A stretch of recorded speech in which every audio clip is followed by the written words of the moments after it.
انا داليا ودي قناتي، وزي ما اتفقنا هنعمل سلسله فيديوهات حاجات يا ريتني عرفتها من زمان. طلبت اوردر من امازون.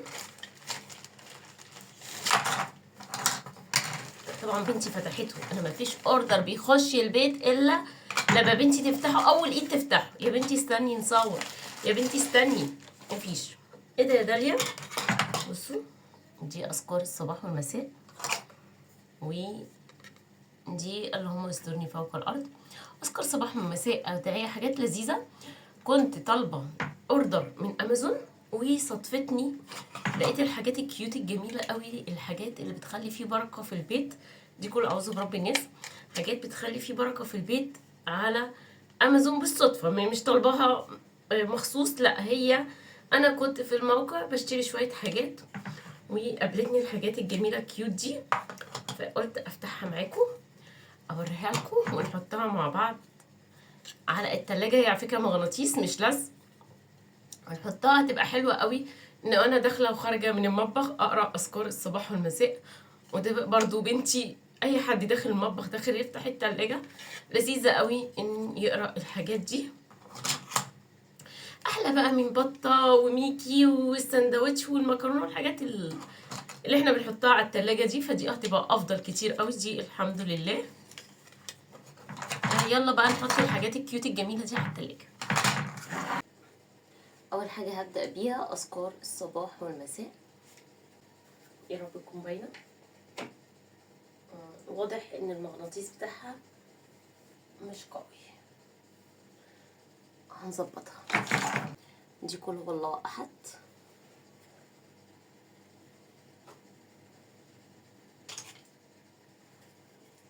قل اعوذ برب الناس.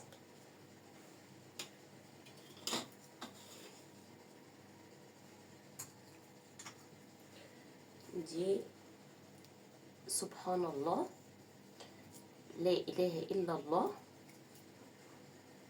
ممكن هنحطها هنا. بصوا انا ماشي. ليه حطيتها كده؟ عشان اظبط التوازن، عشان دي بتقع. ودي كل اعوذ ملك.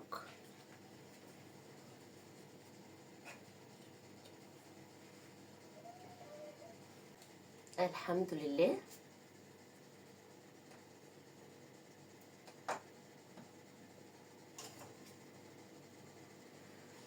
اللهم استرني فوق الارض وتحت الارض.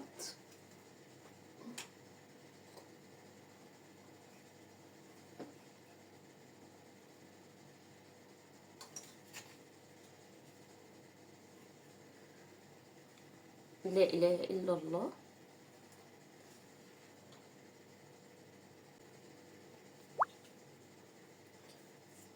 صلي على النبي.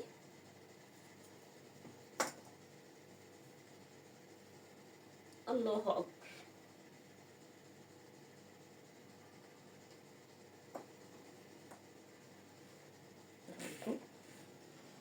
بصوا، دي تبقى كده على التلاجة، اللي داخل واللي خارج من المطبخ عينه تيجي عليها يقرا الاذكار. انا اخد ثواب وغيري في البيت ياخدوا الثواب. ودي افكار لذيذه، بدل بقى ما نحط بطه ووزه والحاجات اللي احنا بنحطها على التلاجة. دي هتبقى حاجات اشيك والذ وجميله، وناخد كلنا الثواب. متنسوش. بصوا شكلها لذيذ قوي، واللي داخل واللي خارج يقرا الاذكار وياخد الثواب، وانا اخد ثواب عشان انا جبتها وحطيتها. متنسوش الشير واللايك واشتراك في القناه وتفعيل جرس الكل عشان يوصل لكم كل فيديوهاتي. بحبكم.